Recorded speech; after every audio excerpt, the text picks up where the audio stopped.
శ్రీరామం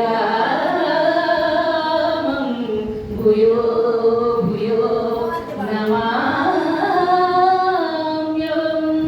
రా అంటే ఒక అక్షరంతో ఒక పదం రాదు. రా ఊ మా ఆ ఉమా అంటే ఉమా మూడు అక్షరాలు కలిసి మూడు అక్షరాలు కలిస్తేనే రామ ఇది. దానిలో అమ్మవారు ఉన్నారు, ఇంకా వేరే లేనే లేదు. ఆమెకి వేరే స్థానమే లేదు, రామాయణంలోనే ఉంది. ఆ రామే